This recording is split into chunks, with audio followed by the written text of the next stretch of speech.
Hey there, Drowsy Historian here. Tonight we'll be stepping out onto the American frontier, a place of legends where stories promised cowboys, freedom, and wide open spaces. That was the fantasy, at least. What most people found instead was dust in their lungs, cabins full of smoke and lice, and endless labour under skies that offered no shelter. Before we rattle along in the wagon, do me one small favour. Tell me where you're listening from and what time it is there.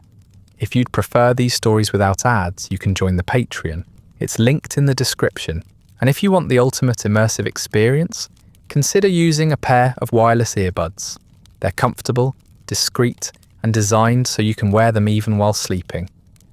I've linked my favourite pair plus other sleep tools in the description. Now, lie back. Get comfortable. Let's begin. If you picture yourself living on the American frontier, you might imagine yourself stepping into a painting. The sky would be boundless and blue, the land endless and waiting, the horizon stretching so far it seemed freedom itself was calling. That is how the frontier was sold after all, in the lurid pages of dime novels, in the booming voices of Wild West showmen, and in the nostalgic paintings that came later, when most of the reality had already been buried. The cowboys in these stories were brave and stoic, riding into adventure under a burning sun. The settlers were depicted as rugged heroes, carving homes out of wilderness with nothing but grit and a rifle. In these tales, the frontier was not simply a place, it was an idea, a dream of liberty, fortune, and destiny waiting to be grasped. The trouble is, the dream was easier to print than to live. Behind the glossy images, the real frontier was closer to filth and exhaustion than freedom. Instead of cowboys heroically galloping across wide plains, most were underpaid labourers slogging through mud, mending fences, and inhaling dust until their lungs rattled. Instead of settlers smiling on their cabin porches, most families huddled in smoky rooms, where the roof leaked, the walls crawled with lice, and the air smelled of damp wood and manure. For every tale of fortune struck from the soil, there were countless more of crops that failed, animals that starved, and families that vanished into unmarked graves. The land was vast, yes, but it was not generous. It took everything it was offered and demanded more besides. Yet the myth clung stubbornly, because myths are useful. They gave meaning to struggle and made misery sound noble. The cowboy became a national symbol, though most who bore the title were anonymous men whose names did not survive their lifetimes. The homesteader became the picture of independence, though many lived one failed harvest away from starvation. Freedom did exist, but so did frostbite, cholera, and debts that never lifted. The wide open spaces were not blank canvases waiting for bold hands. They were harsh, unyielding places where the price of survival was years of silent labour and the knowledge that history would likely forget you. This is the frontier we will explore, not the painted one of romance, but the lived one of hunger, cold, and endless toil. And it all began long before the first log cabin was raised, with the grueling journey west. The romance of the frontier faded the moment the wagons began to roll. Families who had sold everything for a chance at land and independence discovered quickly that the journey west wasn't a triumphant march, but a grinding ordeal that began with leaving behind nearly everything they knew. Belongings were stripped to the bare essentials: sacks of flour, barrels of salted pork, iron pots, and tools thought indispensable for survival. Furniture, books, and heirlooms rarely made the cut. A wagon could carry only so much, and even then the load often groaned under its own weight. Families pressed themselves into the remaining space where they could, but most soon learned that walking beside the wagon was easier than jolting along inside. Dust rose in great choking clouds behind every wheel and hoof, and the air filled with the monotonous creak of wood and leather harness. The myth of adventure dissolved into the reality of trudging miles each day, blistered feet striking ground that seemed never to end. The trail itself was both a lifeline and torment. Wagon ruts carved deep into the earth, sometimes filled with rainwater that turned to mud, sometimes hardened by sun into jagged ridges that snapped axles and splintered wheels. Each break meant stopping the entire party, hauling supplies out of the wagon and scrambling for a makeshift repair before darkness fell. A single broken wheel could turn a family's entire future into a gamble, leaving them stranded with dwindling supplies while the rest pressed ahead. Oxen fared no better. Their hooves wore down until every step was agony, their ribs protruding as the weeks dragged on, and sometimes they collapsed altogether, left as carrion on the side of the trail. For every wagon that inched westward, another was abandoned, its possessions scattered, its owners forced to turn back or vanish into shallow graves. Food was a reminder that survival required endurance rather than joy. The staple of the road was hardtack, a slab of flour and water baked to a rock-like consistency. Eaten dry, it splintered teeth. Soaked in water or coffee, it softened only into a paste riddled with worms that thrived in its dry cracks. Salt pork was the other constant, its brine clinking to the lips, and its fat often turned rancid under the sun. Beans offered brief variation when available, though they too grew tiresome. On rare days, dried fruit or wild game supplemented the fare, but such luxuries quickly vanished. Meals were not occasions for comfort, but simply pauses to keep hunger from consuming strength. Children grew thinner, their complaints silenced not with treats but with reminders that complaining wasted breath. Parents forced food into themselves with the same resignation, knowing that to falter meant to fall behind. Water was more precious and more treacherous than food. Streams and rivers offered supply, but they carried just as much risk as relief. Dead animals often floated downstream, their bloated bodies tainting the water with disease. Travellers desperate for relief bent down to drink anyway, and soon wagon trains found themselves plagued with dysentery that left bodies weak and spirits lower still. Cholera spread with devastating speed, taking victims within hours, leaving families no choice but to bury the dead in shallow graves by the trail. Markers of wood and stone dotted the route like grim milestones, each one a reminder that the journey was as much a contest with disease as with distance. Those still walking did not linger long at such graves. Time was relentless, and the land did not allow for mourning. The monotony of walking, coughing, and repairing wagons was broken only by the sky's cruelty. Storms swept across plains with little warning, lightning striking close enough to send cattle bellowing in panic. Rain turned roads into sucking mud pits, dragging at wheels until men strained with ropes to haul wagons forward.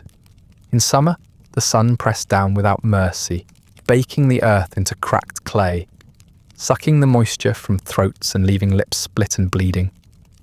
Shade was rare, shelter rarer, and tempers rose in the heat. Arguments flared between families over space on the trail, over scarce resources, over nothing at all. Silence often seemed safer than words, and the only sound that carried was the shuffle of tired feet, and the creak of wagons that seemed to move slower each day. Nights offered no real respite.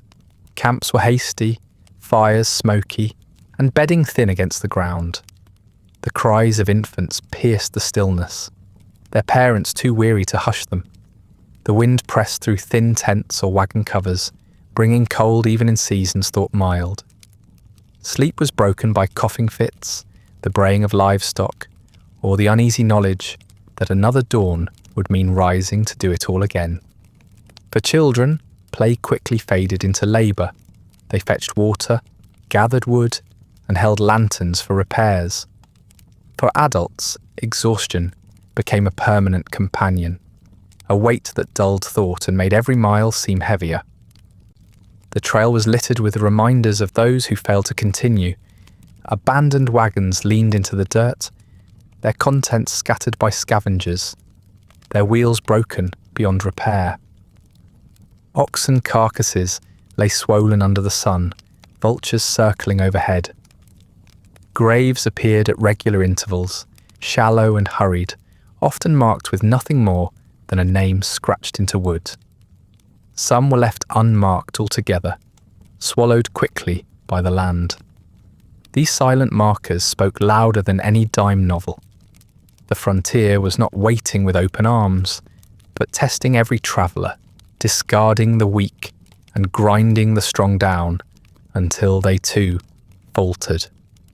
The psychological toll was as real as the physical. The endless repetition of hardship dulled minds as much as it strained bodies. Hopes that had seemed bright at the outset grew dimmer with each breakdown, each funeral, each day of choking dust. The dream of a better life shifted into the bare wish of simply reaching the destination alive.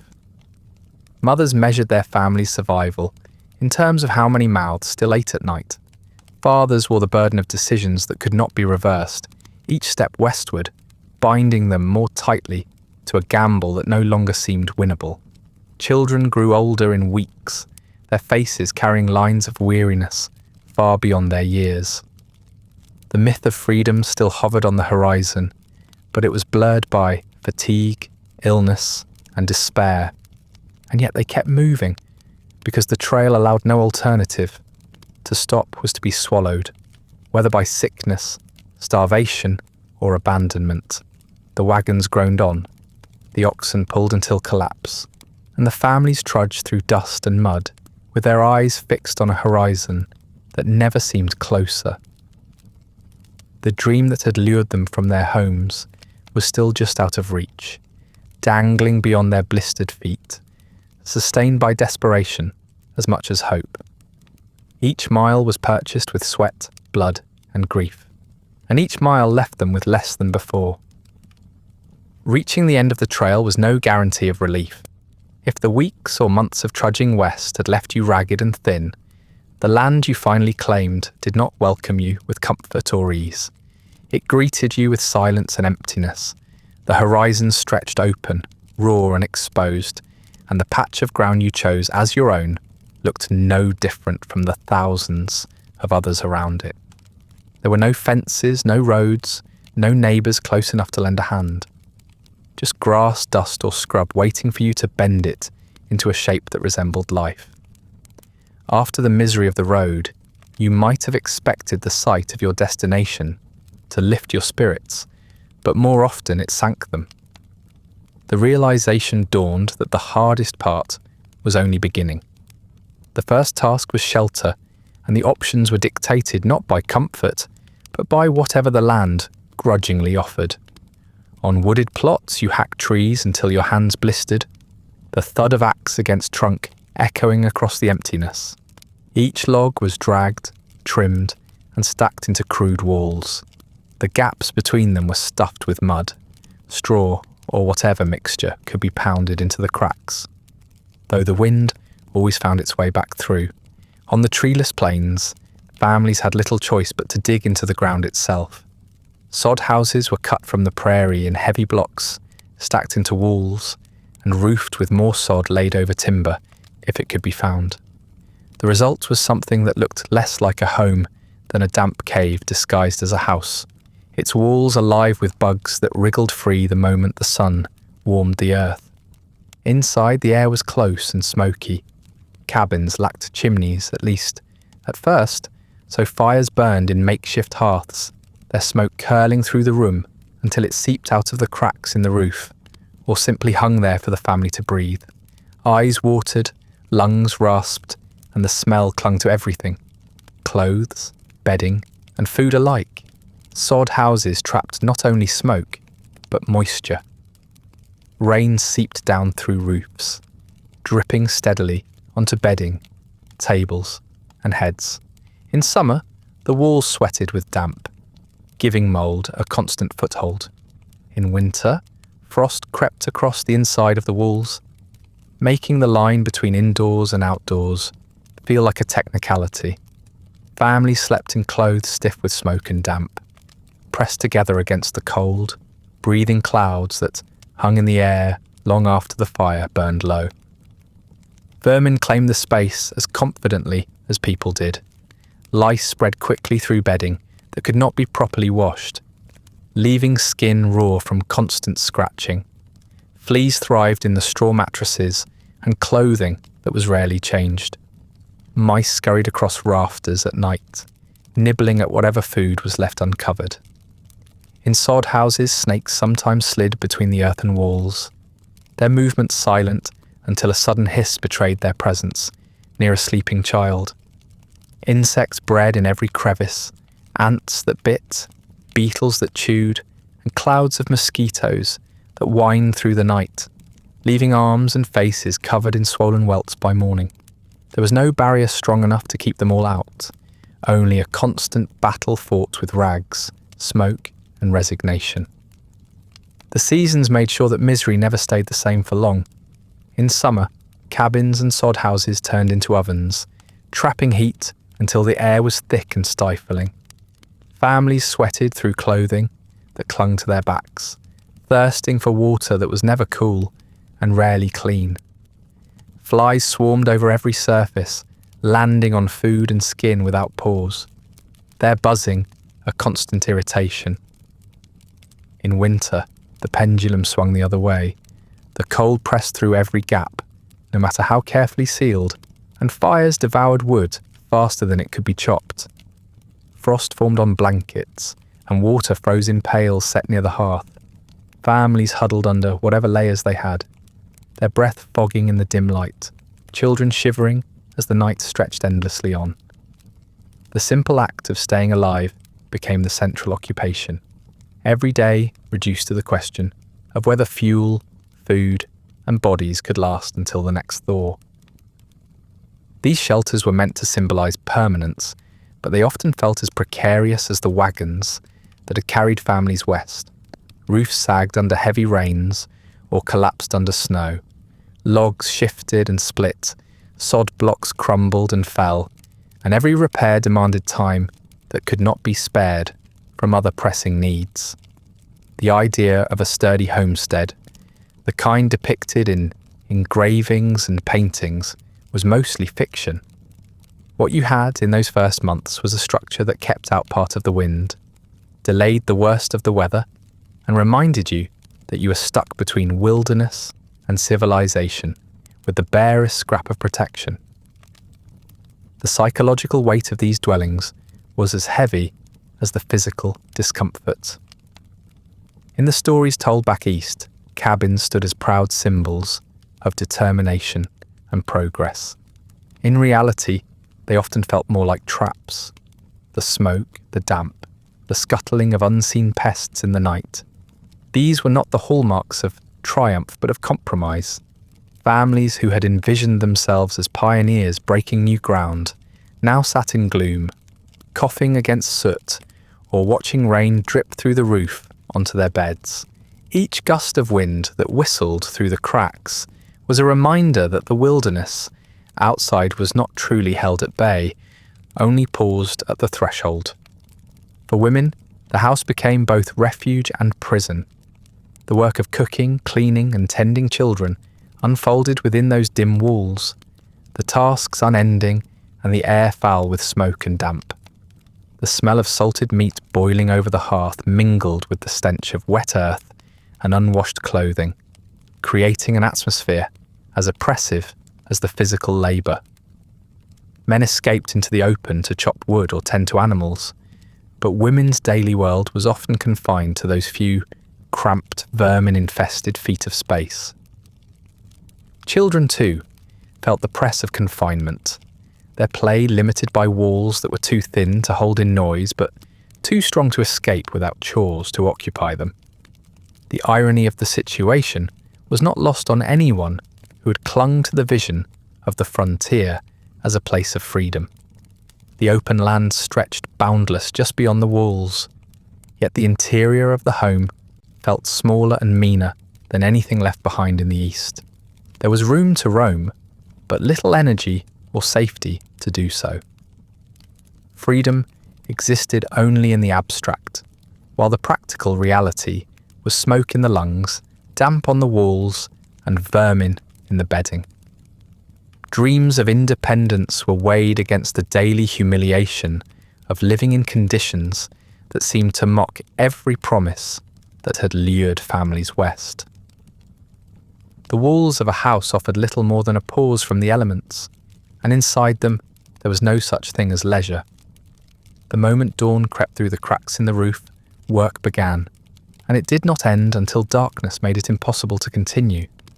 Life on the frontier was defined less by freedom than by obligation. Every hour accounted for, every task necessary to keep starvation and ruin at bay. The myth of independence evaporated under the daily grind, replaced by a relentless schedule that left no time for idleness.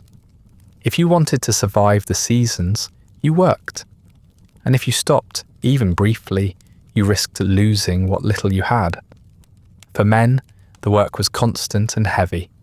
The land had to be broken before it could yield, and ploughing fields was a punishing exercise. Oxen strained against crude equipment, iron scraping through stubborn soil that resisted at every pass. Stones were pulled from furrows by hand, roots hacked with axes, and hours stretched into days before a single field could be made ready. Beyond ploughing, there was wood to chop, cord after cord of it to fuel fires that burned through winter faster than anyone anticipated. Tools splintered, handles broke, and repairs were made in dim light with worn hands. Fences had to be built and rebuilt after storms or animal raids, and wagons required constant attention if they were to be trusted for supply trips. The labour was physical to the point of exhaustion, the kind that bent spines and calloused hands until they split open. Women's labour was no lighter, though it was rarely given the same acknowledgement. Cooking was not the brief affair of lighting a stove and setting a pan to heat. It meant stoking a fire that smoked the eyes, boiling salted pork or beans in heavy pots, grinding corn by hand, and stretching meagre ingredients into meals that might sustain a family, but rarely satisfied them. Preservation was a constant duty. Meat had to be salted or smoked before it spoiled, vegetables pickled, and milk churned into butter before it soured. The work was endless, repetitive, and crucial. Sewing, too, consumed hours each day. Clothes wore out faster than they could be replaced, so women patched, stitched, and repurposed scraps into garments that only barely held together. What leisure might have existed in quieter seasons was filled with the hum of spinning wheels and the clatter of needles. Their work filled the home with noise and movement, but also with a sense of monotony that pressed on the mind as much as on the body. Children, for all the myth of carefree frontier youth, were folded into labour almost as soon as they could stand. Small hands fetched water, gathered firewood, and carried tools. Older children guarded livestock, weeded gardens, and helped their parents with chores that grew heavier each year. Schooling, when it existed at all, came second to survival. For many, education was whatever could be learned between tasks. Letters scratched into the dirt with a stick. Numbers practiced by measuring seed. Childhood was not spared. It was simply condensed into smaller bodies doing smaller versions of adult labour. The image of frontier children running freely across the plains was mostly illusion. In reality, they carried buckets, swung axes scaled to their size, and grew into calloused workers before they were ready to understand the weight of the world around them.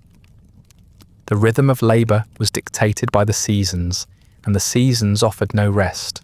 Spring meant planting, long days of sowing seeds into fields that might or might not yield enough to survive the year. Summer meant constant vigilance. Crops had to be weeded, watered, and protected against pests. Autumn was the frantic rush of harvest, a race against the shortening days to gather, thresh, and store every grain that might carry the family through winter. Winter itself was no reprieve. It meant chopping more wood, hauling water through snow, mending clothes in dim light, and guarding animals against freezing or starvation. Each season carried its own burdens, and each bled into the next until the year was one long loop of labour with no break. The strain of this constant work etched itself into bodies. Hands cracked and bled from repeated blows of axes and shovels. Backs stooped under the weight of hauling water or splitting logs. Muscles grew thick but ached permanently, stiff with overuse and cold. Illness did not excuse you from tasks, nor did injury, unless it was crippling. Work had to be done regardless of fever or pain. Even pregnancy and childbirth did not suspend a woman's obligations for long. New mothers were expected to return to tasks within days, infants strapped to their backs as they churned, cooked or weeded. The body was treated less as a vessel for life than as a tool to be used until it failed. There was also the weight of mental strain, though few admitted it aloud. The endless repetition of tasks, the silence of isolation, and the constant awareness that neglecting even one duty could prove disastrous wore at the mind. Men spoke less, women carried burdens unspoken, and children absorbed the atmosphere of weariness. Religion sometimes softened the weight, with hymns sung in cabins or prayers whispered over fields, but faith was often asked to do too much. Work was not simply a routine, it was an all-encompassing reality, grinding down spirit as much as flesh. Ironically, this relentless labour often delivered very little in return. Crops failed under drought or pests. Fire consumed barns stocked with months of work. Animals sickened and died despite daily attention. The hours, days, and weeks of toil could be erased in an instant by forces beyond anyone's control. This truth made work feel both urgent and futile. You could rise before dawn, labour until your body ached, and still face hunger and uncertainty. Every task was essential, but none was secure. It was not uncommon for families to compare themselves to the lives they had left behind, and the comparison rarely brought comfort. In the East, wages might have been low and independence scarce, but labour there was sometimes divided, lightened by community or industry. On the frontier, every task fell on your own shoulders. There were no servants, no hired hands unless fortune smiled, and neighbours were often too far away to assist. The dream of independence had, in practice, become a kind of solitary servitude, where every member of the family was bound to work without pause or respite. Evenings, in theory, could have provided rest, but they rarely did. Fires had to be stoked, clothes mended, and tools sharpened for the next day. Animals had to be secured, meals prepared for morning, and children settled into bedding that offered little comfort. Darkness did not end the list of duties. It merely dimmed them, forcing tasks to be completed by firelight, while bodies sagged with exhaustion. Sleep came late and was shallow, cut short by the cries of children, the groaning of animals, or the knowledge that dawn would arrive too soon. To live on the frontier was to discover that freedom and drudgery could exist side by side. The open horizon was meaningless if every hour of your day was spent bending over a field, kneeling by a hearth, or carrying the weight of a bucket. There was no moment when the work ended, only moments when fatigue forced you to stop. And when you rose again, the cycle resumed, unchanged and unrelenting. After long days of unending work, the reward waiting at the table was rarely worth the effort. Meals on the frontier were less a matter of pleasure than of survival, and the routine of food quickly revealed itself as one of the great disappointments of life on new land. Back east, even the poor might occasionally taste fresh bread from a bakery, a piece of fruit from a market stall, or a scrap of meat that hadn't been salted into oblivion. Out here, meals were predictable, joyless and often unpleasant to swallow. Whatever romantic notion had been carried west about roasting wild game over open fires or enjoying the bounty of one's own land was soon buried beneath the reality of cornmeal, beans, bacon, and water that tasted more like mud than anything fit for drinking. Cornmeal mush was the most common staple, because corn could grow in poor soil where wheat and barley refused to cooperate. It could be boiled into porridge, fried into heavy cakes, or baked into bread dense enough to sit like a stone in the stomach. However it was prepared, it was rarely appetizing. Grit worked its way into the flour, leaving every mouthful sandy, grinding teeth with each bite. Children gagged at the monotony of it, but there was little alternative, and so bowl after bowl was eaten in silence. Beans offered another reliable option, though they too lost their appeal when boiled day after day into the same tasteless stew. A pinch of salt was considered seasoning. Spices were a luxury that usually never made the journey west. Variety, in practice, meant eating cornmeal in the morning and beans in the evening. Salted pork was perhaps the most notorious of frontier foods. It could survive long journeys and months of storage, but at the cost of almost all palatability. Packed in brine so strong it burned the lips. It was often yellowed or riddled with fat so rancid it left a foul aftertaste. Families boiled it in repeated changes of water to leach out some of the salt. But the result was still stringy meat that clung stubbornly to the teeth. On bad days, the pork was simply inedible, crawling with maggots in summer or too hard to cut in winter. Still, it was protein, and protein was life, so families forced it down, ignoring the nausea that sometimes followed. Bread was another disappointment. Without fine flour, loaves came out coarse and heavy, baked in crude ovens that scorched one side while leaving the other half raw. Stones and grit from poorly ground flour cracked molars. More than one settler carried teeth worn down by years of chewing bread that resembled masonry more than food. Butter, when it could be churned, offered a brief reprieve, but milk often soured too quickly in the heat, and cream turned before it could be worked. The table was a place where ingenuity fought endlessly against scarcity, where mothers disguised monotony by calling the same meals by different names, and where children were taught early that complaints were useless when everyone shared the same misery. Water, which should have been life's simplest gift, often brought more danger than nourishment. Streams and wells were seldom clean, carrying runoff from animals, rot from carcasses, or contamination from latrines dug too close to camp. Drinking water might come cloudy, with a slick film across the surface, or with a taste that suggested the last animal to use it had not been a healthy one. Dysentery, cholera, and fevers thrived in those conditions, and yet the choice was rarely between clean and unclean water, but between unclean water and none at all. People drank, hoped for the best, and carried on, their stomachs twisting in protest at the gamble. Spoilage was a constant enemy. Meat slaughtered in the summer turned quickly, flies laying eggs faster than cuts could be salted or smoked. Vegetables wilted in the heat, potatoes sprouted, and grain moulded in damp storage. Families learned to cut away rotten patches and eat what remained, stomachs queasy but unwilling to waste a single morsel.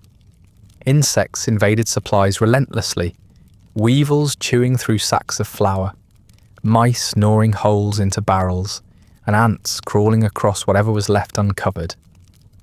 Every meal was a contest with nature's scavengers, who seemed to wait eagerly for a moment of neglect.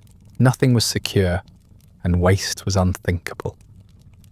On rare occasions, meals did provide something more memorable: a rabbit caught in a snare, a deer felled by luck, or fish pulled from a stream could break the monotony, though such victories were sporadic and uncertain.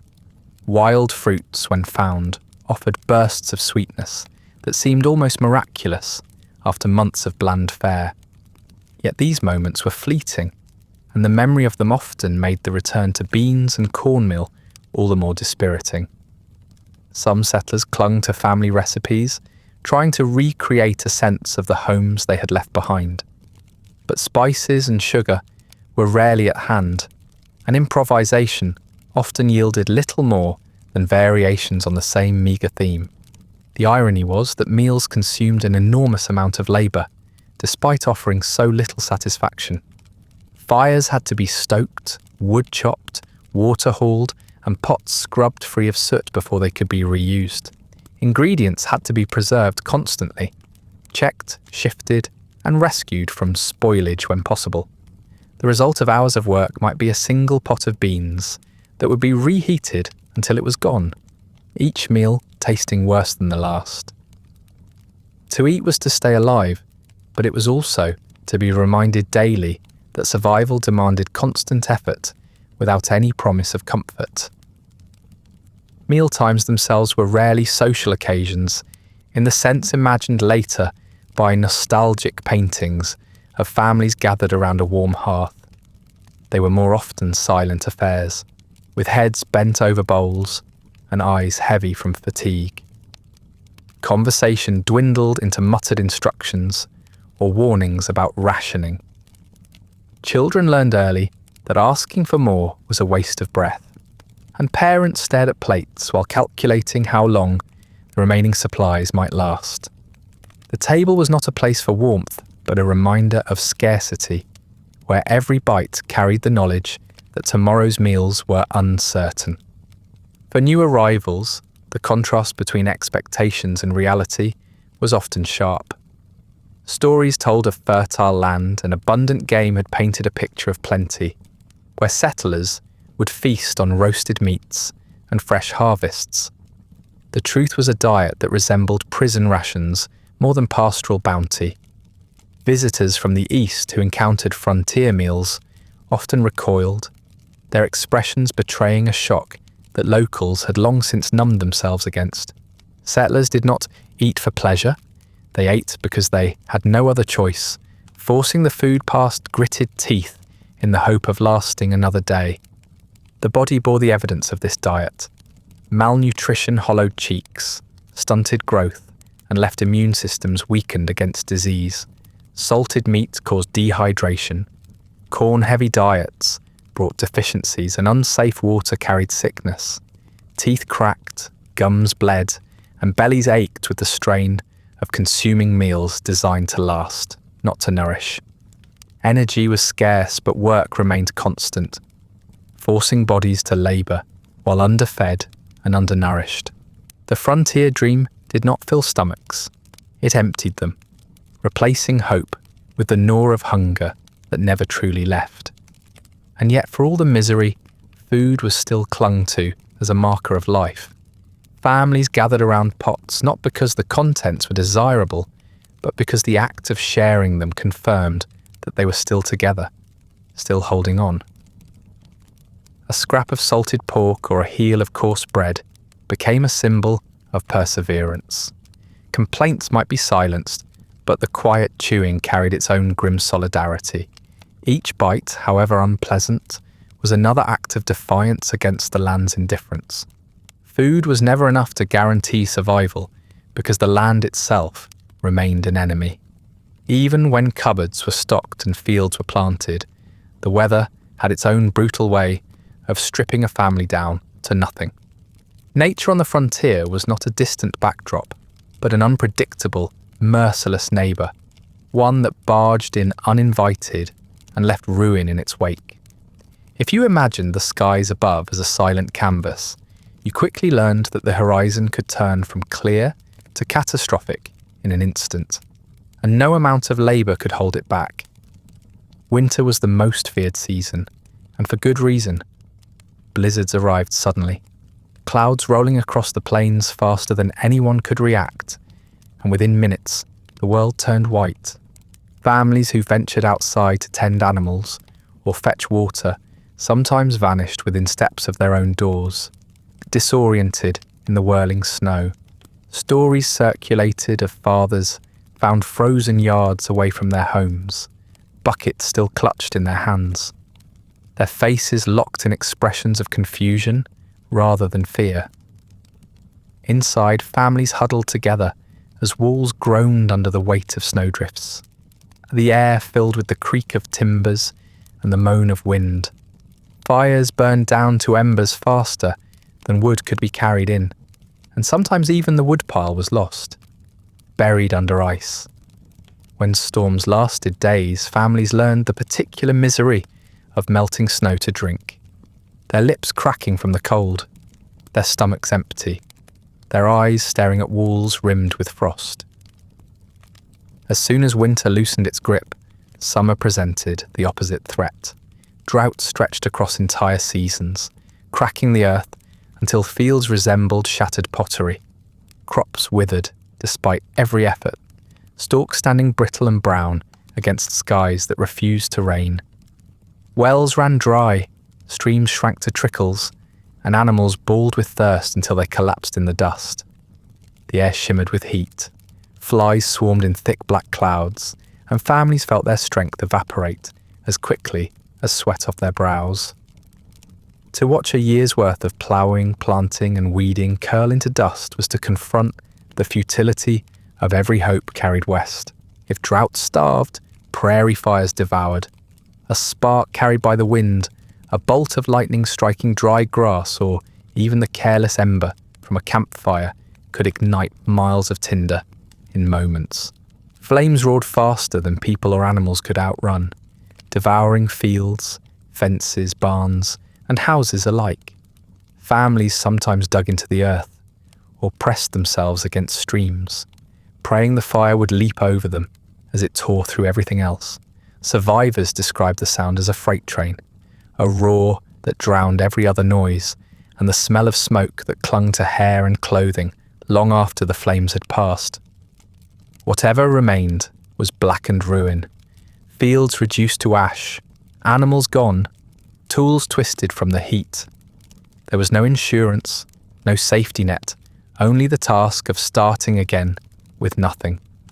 Floods brought their own destruction, sweeping away bridges, soaking seed, and leaving fields coated in layers of silt or mud too heavy to till.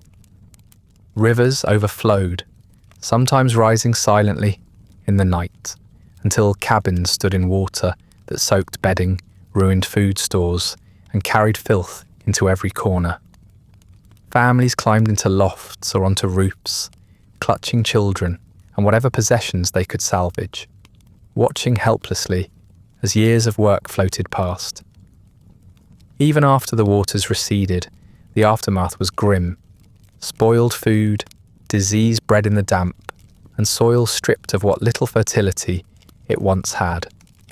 The promise of fertile land collapsed as quickly as the banks of a swollen stream. The constant shifts between extremes wore down more than just crops and buildings.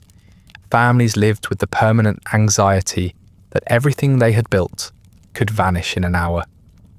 The weather was never stable, always threatening. Even mild days carried the suspicion that something was waiting just beyond the horizon. Every cloud was studied, every breeze interpreted, and every season dreaded. There was no normal year on the frontier, only a rotation of disasters that changed shape but not intensity. Homes provided no real defence.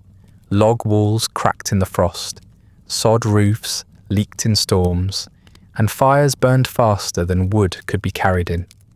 The structures that had cost months of labour proved flimsy under the weight of snow, wind or floodwater. Families patched constantly, shoving rags into cracks, nailing boards across broken beams, or shoring walls with mud, but the elements always returned.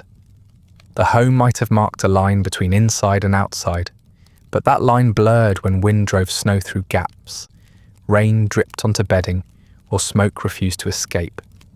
The shelter kept people alive, but it never guaranteed safety. The body itself suffered under the weather's constant punishment. Skin cracked in the cold, lips split in heat, and hands blistered with frostbite or burns from handling firewood too close to the flame. Children wasted away in winters when food ran low, their coughs echoing in homes where the fire barely reached them. Men lost fingers or toes to frostbite. Women carried burns from kitchen fires that flared uncontrollably when the wind shifted. Every scar was a testament to the fact that the land itself was as much an adversary as any rival human being. The irony of the frontier was that the vast sky, so often romanticised, proved the greatest burden of all. The horizon promised opportunity, but in practice, it meant exposure.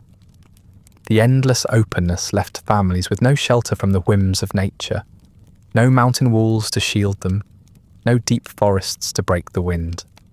The very feature that had made the land look so inviting, its wide expanse, was also what left settlers vulnerable to every storm, fire, flood, or drought that passed.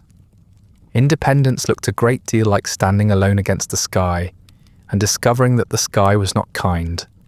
Despite the destruction, people endured because there was no choice. They shoveled snow, hauled water, and watched their fields turn to dust, then rose the next day to do it again. Each disaster that should have broken them instead bent them a little further, pressing them into exhaustion and despair, but never fully into surrender. Survival demanded stubbornness more than skill, a willingness to try again, even when the odds mocked the attempt. Those who could not muster that stubbornness were simply erased, their efforts swallowed by wind and fire until no trace of them remained. But even for the survivors, the toll was heavy. Each season was a gamble, each year a question of whether the sky would spare or destroy. People aged before their time, faces lined not only by labour, but by years of squinting into sun and snow, of staring at skies that never seemed to offer peace. Nature did not need to be malicious. Its indifference was punishment enough. If the weather spared you, the body still betrayed you. Life on the frontier revealed how fragile human health could be when stripped of doctors, medicines, or even the most basic sanitation. Families could endure storms, rebuild after fires, and plant again after drought, but illness seeped into every corner of their lives. It came through the water they drank, the food they ate, and the air they breathed. Even a minor sickness that might have been shrugged off in a town with a physician could turn fatal when you lived days or weeks away from help. The frailty of the body was made brutally clear, and many discovered that the true enemy of survival was not the land itself, but the diseases carried within it. Water was one of the most common culprits. Streams that looked clear and cool often concealed the seeds of misery. Cholera travelled with ruthless efficiency, spreading through barrels of water dipped from a contaminated source.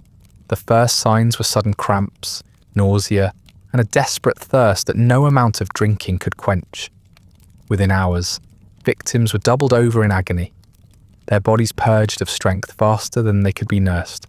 Families watched in helpless panic as loved ones collapsed, too weak to move, their lips cracked and eyes sunken. There were no hospitals, no clean wards, only a corner of a smoky home where someone lay dying while the rest prayed not to follow. When cholera swept through a settlement, graves multiplied overnight, dug in haste by survivors too weak to linger over their labour. Typhoid fevers struck in similar fashion, rising from the same unclean sources. The symptoms built slowly, a creeping fever that grew hotter each day until sweat-soaked bedding and delirium clouded thought. In the absence of medical treatment, families turned to whatever folk remedies they knew, sometimes bleeding the patient, sometimes dosing them with whiskey or vinegar, often doing more harm than good. Typhoid could linger for weeks, leaving survivors weak and scarred, or end suddenly with a final shudder. Dysentery, though less dramatic, was no kinder. It weakened entire families at once, spreading through children first and leaving adults too drained to care for them properly. The weakness lingered even after the worst had passed, making daily labour nearly impossible. On a frontier where survival depended on strength, disease that sapped energy was almost as deadly as one that killed outright. Childbirth was another shadow that hung over every family. In the absence of skilled doctors or trained midwives, women laboured with only neighbours or relatives for assistance. Conditions were far from sanitary, with births often taking place on straw bedding or rough wooden floors. Complications that could have been managed in better circumstances, prolonged labour, breech births, hemorrhaging, often ended in death.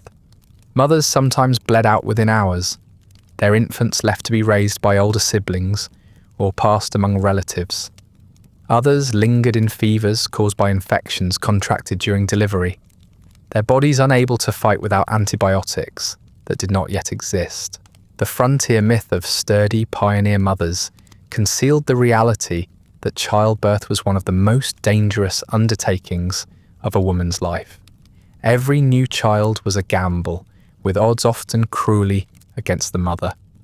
Infants and children bore the brunt of disease as well. Whooping cough rattled small bodies until they turned blue. Measles spread quickly through households, and scarlet fever left survivors weakened for life. Without vaccinations or reliable treatments, epidemics tore through communities, carried from wagon to wagon or farm to farm until nearly every household buried a child. The tiny graves that dotted the land were silent testimony to the fragility of young life. Parents learned to steel themselves, but grief settled into the air of homes, like smoke that never lifted. The loss of children, it became so common that families sometimes hesitated to name infants until they survived their first year, an unspoken acknowledgement of how uncertain life was at its very beginning. The scarcity of trained doctors made every illness worse. A physician, if one existed nearby, might serve dozens of families spread across miles of rough terrain. By the time he arrived, if he arrived at all, the crisis was often past either in recovery or in death. His remedies were limited, and some were dangerous. Laudanum, mercury compounds, or blistering agents were prescribed liberally, leaving patients as likely to be poisoned as cured. Folk medicine filled the gaps, poultices of herbs, charms whispered over wounds, whiskey poured into fevers, and endless varieties of home-brewed tonics. Some remedies offered relief, but many worsened conditions or wasted precious time. Families clung to them anyway, because the alternative was to do nothing at all. Injuries that might have been minor in other contexts carried lethal weight on the frontier. A cut from an axe, a burn from the hearth, or a fall from a horse could become infected quickly in unsanitary conditions. With no antiseptics, infection spread up limbs, blackening skin and swelling flesh until amputation was the only hope. Without skilled surgeons or sterile instruments, even amputations often ended in death. Bones broken in accidents healed poorly, leaving people crippled when they could least afford it.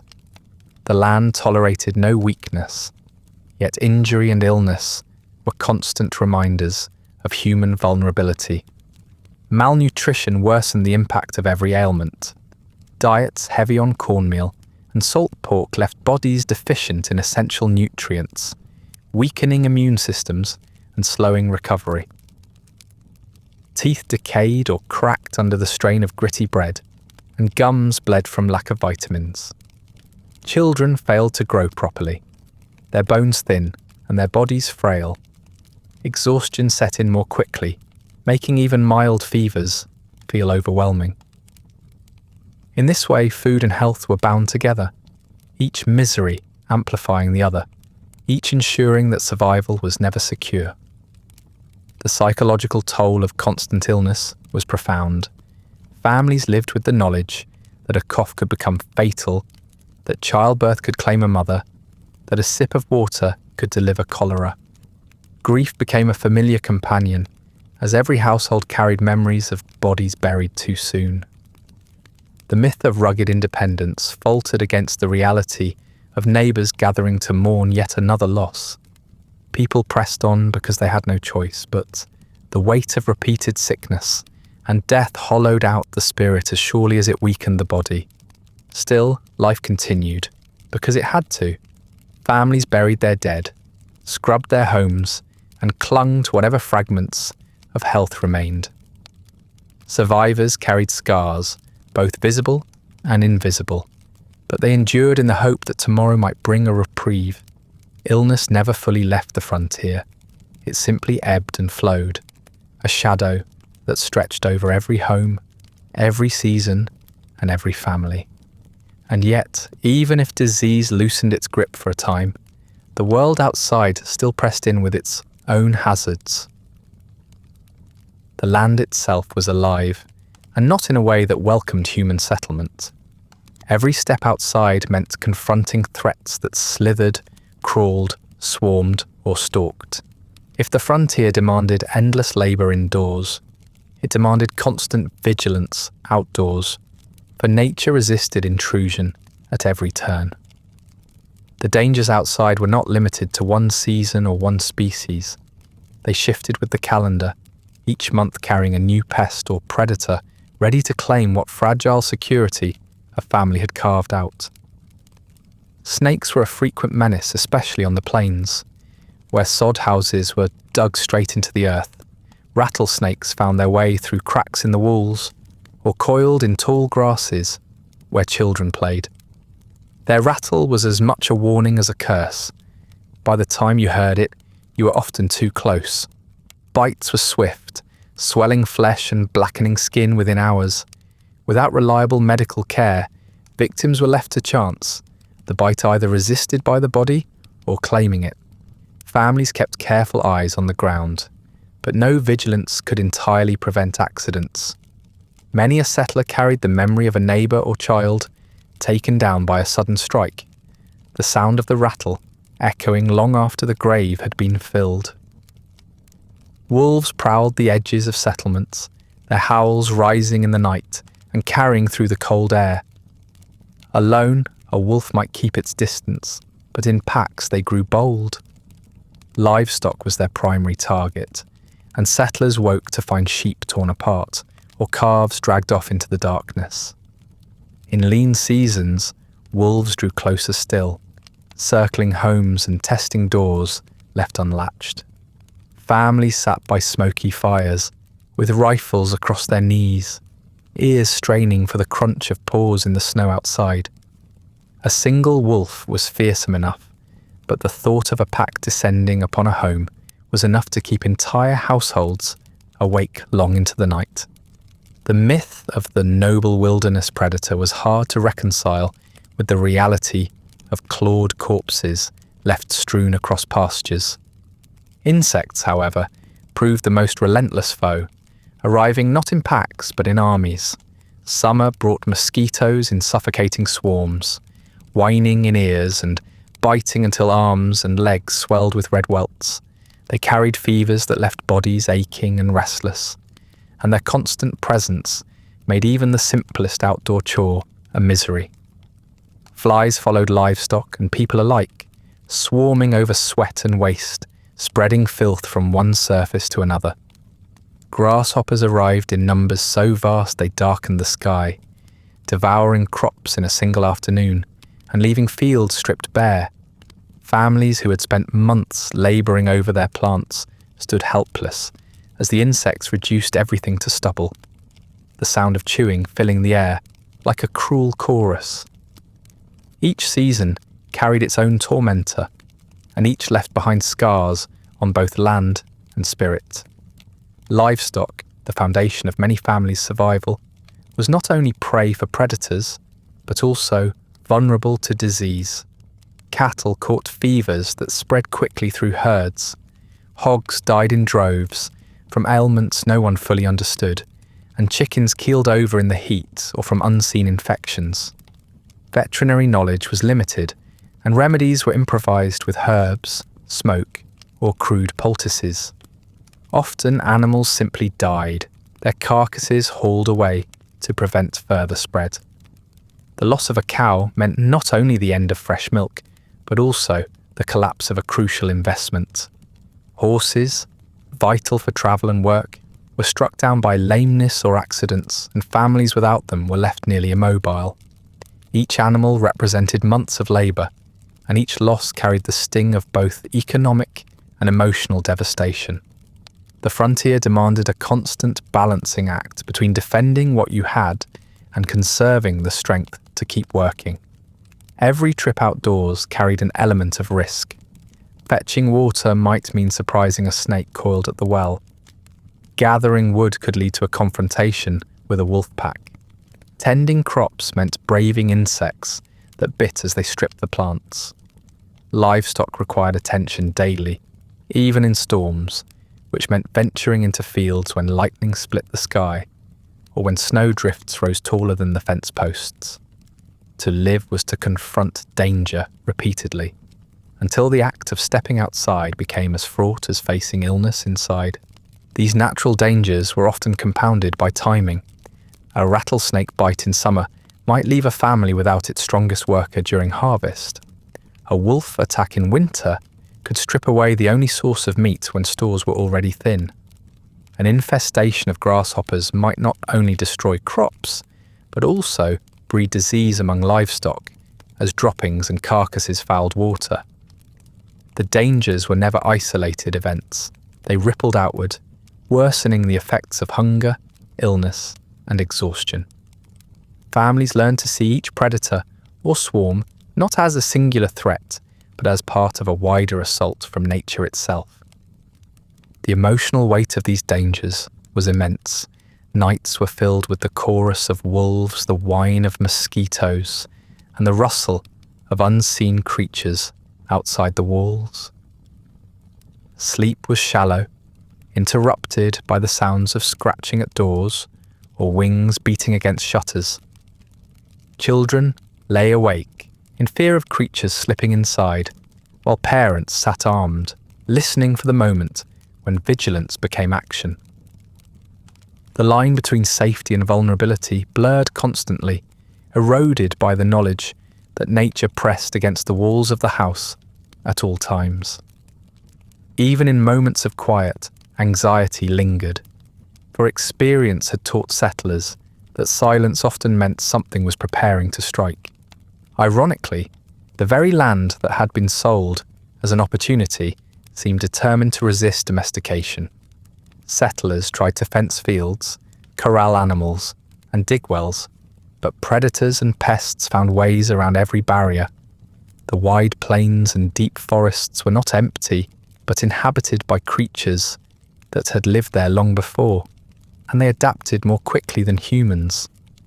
The struggle to establish control often felt less like progress than like provocation, and the land responded with teeth, claws, stingers, and swarms. Independence might have been the goal, but it often looked like a ceaseless battle against every living thing beyond the doorstep. Despite the vigilance, many families still lost the fight. Children died from fevers carried by insects, animals were taken by wolves, and crops vanished under locust clouds. Each loss reminded settlers that the dangers outside were as cruel as the ones within. Survival was a matter of constant defense, of watching horizons, setting traps, and praying that the next season would bring fewer threats. But the truth was that there was always something waiting, and each victory over one danger only cleared the stage for another to appear. The dangers outside were not limited to wolves, snakes, or swarms of insects. Human beings carried their own hazards, and on the frontier, they were often the most unpredictable of all. The frontier was not empty, though stories from the East often pretended it was. It was contested ground, and the absence of reliable authority meant that when people did cross your path, those encounters carried higher stakes than in the crowded towns left behind. The frontier was a place where long stretches of isolation could be shattered suddenly by moments of conflict, and when conflict arrived, it could be merciless. The greatest source of tension was the fact that settlers were never the first to occupy the land.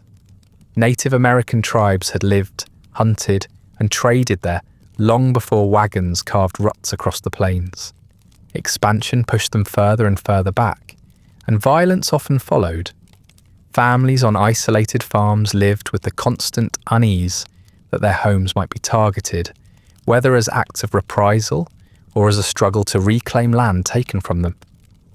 Rumours of raids swept through settlements, sometimes exaggerated, sometimes real, and even when years passed without direct confrontation, the fear was enough to shape how families lived. Rifles were kept loaded, and men looked warily toward the horizon whenever smoke curled where it should not have been. Yet violence was not only born of large conflicts. When settlers did encounter neighbours, disputes could flare with startling intensity.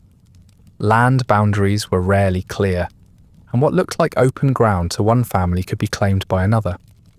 A fence shifted by a few feet, a well dug in the wrong place, or cattle wandering across invisible lines could spark feuds that simmered for years. Because neighbours were few and far between, each relationship mattered more, for good or ill. A helpful neighbour could mean survival in a crisis, but a hostile one could become a lifelong threat. In the absence of strong courts or sheriffs, arguments often escalated into fistfights, or worse, with guns settling questions that words could not. Small towns that sprang up around crossroads, mines or trading posts became hotbeds of another kind of violence. These settlements grew faster than law could keep pace, and saloons often outnumbered churches or schools. Whiskey fueled tempers, gambling drained pockets, and arguments spilled out into the dust. Shootings were less the cinematic duels later immortalised by novels and films, and more the drunken result of grudges, debts, or insults delivered at the wrong moment. Strangers could be drawn into the fray just by being nearby. A night meant for respite from farm labour might instead end with someone carried to a shallow grave, their name quickly forgotten by the next wave of travellers. The culture of the frontier normalised weapons as part of daily life. Rifles leaned by doors, pistols hung at belts, and the sight of a gun was as common as the sight of a plough. In such an environment, disputes rarely remained verbal for long. Guns offered a sense of authority that law lacked, making even minor arguments dangerous. The act of cleaning or displaying a firearm was often enough to assert dominance. A reminder that survival depended not only on labour and weather, but on the ability to defend yourself against human threats. Families taught their children to treat weapons with respect, not because they were rare, but because they were ubiquitous, and the line between defence and aggression was perilously thin. Encounters with strangers were another source of anxiety. A lone rider approaching from the horizon might be a trader, a preacher, or an outlaw. With no way to know until the moment of meeting, families approached all outsiders with suspicion. Hospitality was a fragile tradition, practiced cautiously, often with one hand resting near a rifle. In some cases, generosity was repaid with theft or violence. In others, fear led to overreaction, and a harmless encounter soured into hostility. The scarcity of contact meant that each meeting carried more weight than it might have in a settled town, and mistakes could prove costly. The emotional strain of this uncertain human landscape was heavy. Families already weakened by hunger, illness, and weather now lived under the shadow of sudden violence. The silence of daily life was punctuated by the knowledge that when someone did appear, the outcome could range from friendship to bloodshed. Parents lived with the double burden of preparing their children for loneliness, while also teaching them to fear the possibility of attack. Every decision, whether to travel, to build near a stream, or to trade with passing strangers, was shaped by the constant calculation of risk. And yet, for many settlers, actual violent encounters were rare. A family might spend years seeing no one beyond their own household, only to be undone in a single day by a raid, a feud, or an outlaw's ambush. The scarcity of violence did not reduce its power, it heightened it. The possibility loomed larger in people's minds because they knew that if it came, there would be little help and no recourse. The court of law was too far away, the sheriff too outnumbered, and the neighbours too scattered. In the end, survival rested in the barrel of a gun, in the vigilance of weary eyes, and in the luck of being overlooked. The irony of the frontier was that it was at once crowded with danger and utterly empty of comfort. Even if violence never touched your home, its shadow lingered. Every knock at the door was cause for suspicion. Every rumour of unrest sent ripples of fear, and every unfamiliar face was greeted with wary silence. The land itself could kill with storms or famine, but people could kill with quicker efficiency, and that knowledge shaped every interaction. If the threat of violence hung over every encounter, the greater reality for most families was that such encounters were rare. The day-to-day frontier was less a constant gunfight than a long silence, punctuated by the occasional stranger or neighbour, whose arrival could mean salvation or disaster. More often, there was no one at all. The wide-open land promised freedom, but it delivered distance, and that distance was often harder to bear than hunger or cold. Isolation seeped into every corner of life, pressing as heavily on spirits as storms did on homes. Weeks could pass without a visitor. The nearest neighbour might be miles away, separated by rough terrain, swollen rivers, or endless stretches of prairie. Sending a child to borrow flour or to ask for help with a sick animal was not simply inconvenient, it was dangerous.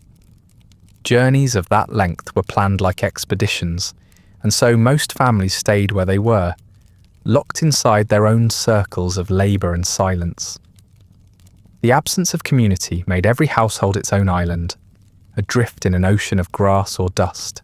Families became their own schools, their own hospitals, their own churches, because no one else was close enough to fill those roles. Children felt the weight of this most acutely. In towns or villages, childhood was softened by peers, games, and lessons shared. On the frontier, childhood was often confined to siblings, with little chance to meet others their age. If there were no siblings, then the loneliness was sharper still. Schoolhouses, when they existed, served wide areas, and many children attended only sporadically, if at all.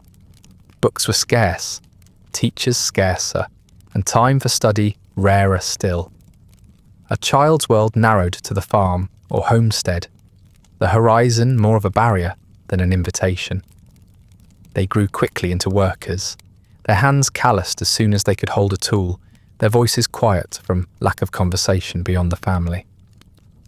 Adults did not escape isolation's toll.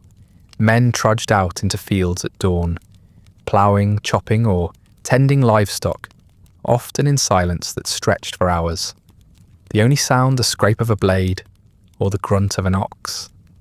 Women laboured indoors, surrounded by smoke and damp, their conversations limited to children, too young to fully understand.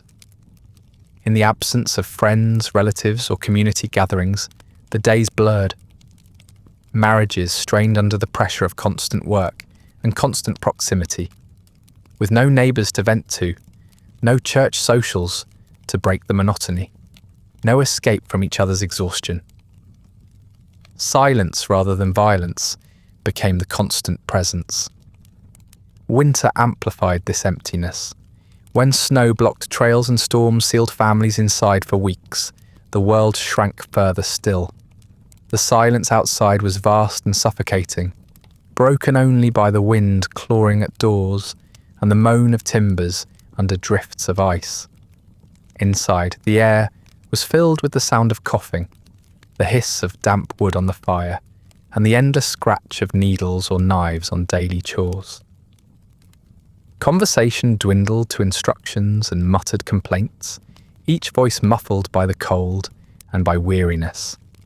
For some, the season became a kind of imprisonment, the walls of the house less protection than a reminder that there was nowhere else to go. Loneliness had a way of warping perception. Settlers described hearing phantom noises, the jingle of harnesses, the murmur of voices, the creak of wagon wheels, when no one was near.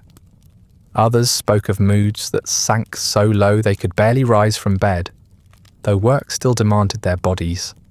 Isolation magnified grief as well. When death came, as it so often did, families buried their dead, with no one present but themselves. A child's grave might be marked only by a wooden cross and remembered by no one outside the household. Grief, without neighbours to share it, became another kind of silence, locked inside the walls until it festered. When contact did occur, its rarity made it feel monumental. A neighbour's visit to help raise a barn or share seed was remembered for weeks, not only for the labour given, but for the simple relief of new voices breaking the monotony. A preacher arriving on horseback turned an ordinary Sunday into an event. The hymns sung not just for faith, but for the pleasure of hearing voices raised together. A dance or a gathering might linger in memory for years, replayed in minds desperate for something other than silence. And yet, the scarcity of such occasions only made the return to emptiness more bitter, the silence heavier once it returned. The myth of freedom, so loudly trumpeted in dime novels and speeches, felt fragile when measured against this reality. Independence came at the cost of community. The very distance that promised autonomy also severed ties to comfort, friendship, and collective memory. Families became invisible, their lives unfolding unremarked by anyone beyond their own walls. There were no witnesses to their joys, no audiences for their struggles, no communities to record their names once they were gone. Independence in practice was indistinguishable from anonymity. Religious faith often tried to bridge the gap. Families read scripture together, sang hymns at the hearth, and prayed over meals, seeking solace in the belief that they were never truly alone. But even faith could not always drown out the silence. Ministers came and went, congregations scattered, and the comfort of organised worship rarely lasted more than a day. Religion offered a measure of resilience, but it also reminded families of the communities they had left behind, of the churches and gatherings that now existed only in memory. Time itself seemed to dissolve in isolation. Days blurred into one another, the seasons the only markers of change. Spring planting, summer tending, autumn harvest, and winter confinement cycled endlessly, but without neighbours to share milestones, the years lost definition. Children grew taller, parents aged, and life passed quietly, unrecorded, as though the land itself swallowed time along with memory. The isolation was not just spatial but temporal, erasing the sense of belonging to history at all. The cost of this solitude was as real as hunger or cold. People aged quickly, their faces lined not only by work but by silence. Mental strain cracked as many lives as disease or weather, though such wounds left fewer physical scars. Freedom so highly praised came with a price that was rarely counted in stories: the constant gnaw of loneliness. The land might offer acres to till, but it gave no company, no comfort, no guarantee that your existence mattered beyond the limits of your house. The silence of the frontier weighed heavily on those who endured it, and when we look back now, what the world remembers is rarely that silence. Instead, the stories that survived are the myths, the polished versions of a land filled with opportunity, rugged men, and boundless horizons. The reality, the hunger, the disease, the cold, and the monotony, was pushed aside, not because it was rare, but because it was too ordinary, too grim, and too forgettable. The myth of rugged independence has lasted for centuries, while the truth of anonymous struggle was buried alongside the families who lived and died without leaving more than a few lines. In a ledger or a name on a weathered stone, the frontier was elevated into legend because it was easier to celebrate than to confront. Dime novels carried tales of cowboys who shot straight and rode hard, but those figures bore little resemblance to the underpaid labourers who spent their days driving cattle, their nights sleeping in the dirt, and their lives ending without fanfare. Paintings and speeches praised settlers as noble pioneers, but the men and women who broke the soil with blistered hands were not heroes. They were exhausted farmers, coughing in smoky houses, straining against endless work. Freedom existed, but it was not the kind sung about in patriotic ballads. It was the freedom to labour without rest, to starve without aid, and to bury children without record. This romantic gloss served a purpose. It gave those far away from the frontier a story they could believe in, one that turned hardship into courage and obscurity into legend. Politicians used it to justify expansion, claiming destiny where dispossession was the reality. Performers dressed it up for Wild West shows, parading caricatures of Native Americans and cowboys before crowds who wanted entertainment, not truth. The myth transformed monotony into adventure, suffering into progress, and silence into spectacle. And because those who had actually lived the reality were too tired, too few, or too forgotten to write their own accounts, the myth prevailed. But if you strip away the myth, what remains is a different kind of story. It is one of disease carried in every sip of water, of salted meat gnawed in silence, of winters endured with wood piles that burned down faster than they could be replenished. It is one of women bent over fires, their lungs blackened with smoke, of men stooping over fields that yielded more disappointment than sustenance, and of children pressed into labour before they understood what childhood was meant to be. It is one of families cut off from neighbours, clinging to scraps of community when they appeared, and measuring time not by celebrations, but by survival. These are not the details that make for stirring novels, but they are the details that made up nearly every life on the frontier. The reality was not glamorous. It was bone-tired farmers digging furrows through unyielding soil, mothers burying infants without midwives, and fathers wondering whether one more failed harvest would mean abandoning everything they tried to build. The land took more than it gave, and the victories were temporary at best. A roof patched against the snow, a crop that lasted a season, an animal that survived another winter. For every story of triumph, there were countless more of failure, of families turning back, of graves dug shallow and unmarked along the trails. These stories faded because they were not dramatic, only ordinary, and yet they made up the overwhelming majority of frontier life. The irony is that the myth of freedom has endured precisely because the truth was so heavy. Independence sounds noble until it is revealed as nothing more than loneliness. Opportunity sounds promising until it is revealed as nothing more than endless labour. Adventure sounds appealing until it is revealed as nothing more than survival. The reality of the frontier was not the forging of heroes, but the grinding down of ordinary people whose efforts were erased as quickly as they were spent. The land itself remembered nothing, and history preferred the cleaner lines of romance. To remember the frontier honestly is to acknowledge its cost. The men and women who lived there were not immortalized as legends, yet they carried the true burden of expansion. They worked until their hands cracked, endured until their spirits thinned, and survived until they could not. Their names did not fill novels, their likenesses did not hang in galleries, and their graves often disappeared into the soil they had fought to claim. What they left behind was not glory, but silence. The silence of lives lived in anonymity, the silence of toil without recognition, the silence of struggle, that no one wanted to remember. The frontier, then, was never a land of marvels.